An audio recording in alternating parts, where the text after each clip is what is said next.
네, 그럼 이어서 IPO 뉴스엔 공모주 투자 전략도 함께 살펴보도록 하겠습니다. 올해 상장한 60개 기업 중 39개사가 공모가 대비 마이너스 수익률을 기록한 것으로 나타났습니다.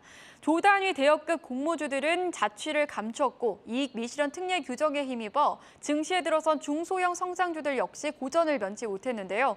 2차 전지와 로봇 등 전방 산업이 급성장하고 있는 소형주라든지 공모가를 낮춘 실적주들은 상대적으로 선방하는 모습을 보였습니다. 대표적으로 코스피 시장의 문턱을 넘은 세 곳의 기업 중 소카와 수산인더스트리는 공모가 대비 마이너스 수익률을 기록한 반면에 대표적인 2차 전지 기업인 LG에너지솔루션은 나홀로 플러스 수익률을 기록 중인데요.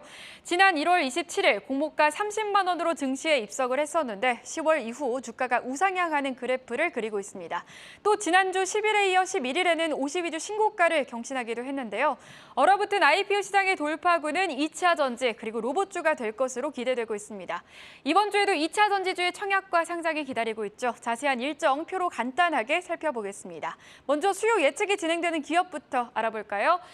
바이오 인프라와 SAMG 엔터테인먼트가 진행을 합니다. 먼저 바이오 인프라의 경우 16일부터 17일에 수요 예측이 진행되고요. SAMG 엔터테인먼트 같은 경우에는 17일과 18일에 진행이 됩니다. 그리고 이어서 청약 기업도 살펴보도록 하죠. 청약 기업 인벤티지랩과 펜트론 두 기업이 청약을 진행하는데요. 인벤티지랩은 오늘까지 청약이 진행되고요. 펜트론은 내일부터 모레 15일부터 16일까지 진행이 됩니다. 그럼 이어서 상장하는 기업도 확인해 보도록 하겠습니다. 윤성 FNC부터 NZ까지 총 5기업이 상장을 진행하는데요. 윤성 FNC 오늘 상장을 진행을 했고요. TFE와 T3 엔터테인먼트는 17일 목요일에 상장을 진행합니다. 유비온과 엔젯은 18일에 동일하게 상장을 진행하네요. 먼저 수요 예측이 진행되는 기업들부터 살펴보도록 할까요? 바이오 인프라와 SAMG 엔터테인먼트 이렇게 두 기업이 수요 예측을 진행하는데요. 바이오 인프라 살펴보도록 하겠습니다. 대형 제약사들과 거래하며 실적 성장을 구가하고 있는 CRO, 즉 임상 시험 수탁 기업입니다. 바이오 인프라는 최대 1,400억 원 이상의 기업 가치를 책정했는데 올해 추정 실적 기준 PER 20배 이상의 밸류에이션이고요. 올해 국내 증시 부진이 두드러진 가운데 공모 시장에서 바이오에 대한 눈높이가 높지 않은 만큼 다소 공격적인 밸류에이션이 아니냐라는 평가도 일각에서 나오고 있습니다. 하지만 최근 실적 성장은 주목할 만합니다. 3분기 누적 매출은 292억 원, 영업이익은 58억 원으로 20%라는 우수한 영업이익률을 기록했고요. 또 2007년부터 2021년까지 연평균 매출액 성장률은 43%에 달한다고 합니다. 바이오 의약품 CRO의 증시 입성이 지속되고 있는 가운데 바이오 인프라의 코스닥 입성 역시 관심 있게 지켜볼 만한 것 같습니다. 이번 주 수요일과 목요일에 진행되는 수요 예측 한번 지켜봐 주시고요. 그럼 이번에는 이번 주에 청약이 진행되는 기업들도 살펴보도록 하겠습니다. 이번 주에는 인벤티지랩과 펜트론 이렇게 두 기업이 청약을 진행합니다. 두 기업 모두 수요 예측에서 다소 부진한 결과를 내놨는데요. 부진한 결과 속 수요 예측을 진행하는 두 기업, 이 중 지난주 금요일부터 청약이 진행되고 있는 인벤티지랩 살펴보도록 하죠.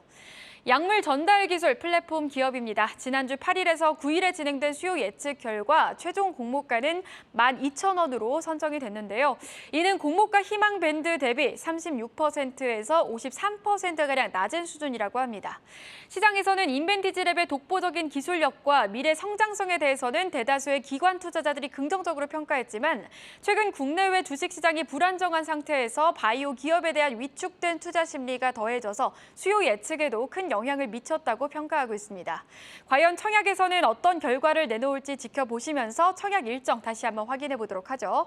청약일 11월 11일부터 14일입니다. 상장 예정일은 11월 22일로 선정이 됐고요. 공모가는 12,000원으로 확정이 됐습니다. 한국투자증권이 청약 주관사로 선정이 되었네요. 네, 마지막으로 이번 주에 상장하는 기업 확인해 보도록 하죠. 이번 주에 상장하는 기업들이 좀 많습니다. 윤성 FNC부터 TFE, T3 엔터, 유비온과 엔젯까지 5기업이 다 상장을 진행하는데요. 수요 예측에서 준수한 실적을 보였던 반도체 테스트용 부품 제조업체죠. TFE와 에듀테크 업체인 유비온이 일반 투자자 대상의 청약에서는 100대 1에 못 미치는 경쟁률을 나타냈습니다. 청약 결과 한번 살펴보시죠. 먼저 청약에서 좋은 성적을 거둔 T3 엔터부터 살펴보시죠. 살펴보도록 하겠습니다. 한빛소프트 모회사인 게임 개발사죠. T3엔터가 코스닥 상장을 위한 일반 청약에서 약 5조 원 규모의 청약 증거금을 모으며 흥행에 성공을 했습니다. 2004년 출시한 PC 기반의 리듬 게임인 오디션이 대표작인데 중국과 베트남에서 매출 증가세가 가팔랐다고 하고요. 또 상장 이후 인도와 러시아 등 새로운 국가로 진출을 꾀할 계획이라고 합니다. 청약 결과 한번 살펴보시죠. 상장 예정일은 11월 17일이고요. 공모가는 1,700원으로 확정이 됐습니다. 기관 경쟁률 1,774대 1을 기록했는데 개인 경쟁률은 1,384대 1로 마찬가지로 긍정적인 결과를 내놨습니다. 시가총액이 1,000억 원대인 중소형 IPO 기업을 향한 일반 투자자의 관심이 이어지는 모습인데요. 중소형 IPO 기업은 대형 공모주와 비교해 상장 이후 출회 물량이 적어 주가 안정성이 오히려 높다는 평가를 받고 있습니다.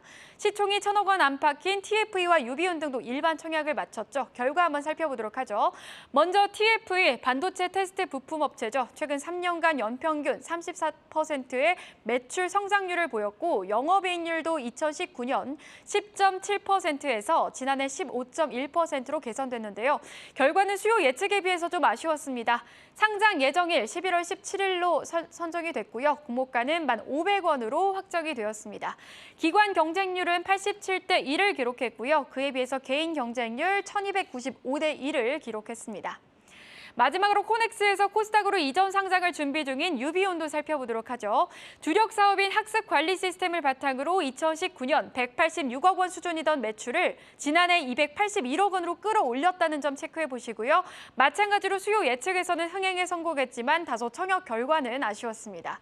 상장 예정인 11월 18일로 설정이 됐고요. 공모가는 2,000원으로 확정이 되었습니다. 기관 경쟁률이 57대 1을 기록했는데 개인 경쟁률인 청약에서는 736대 1을 기록하는 청약 결과를 내놨습니다.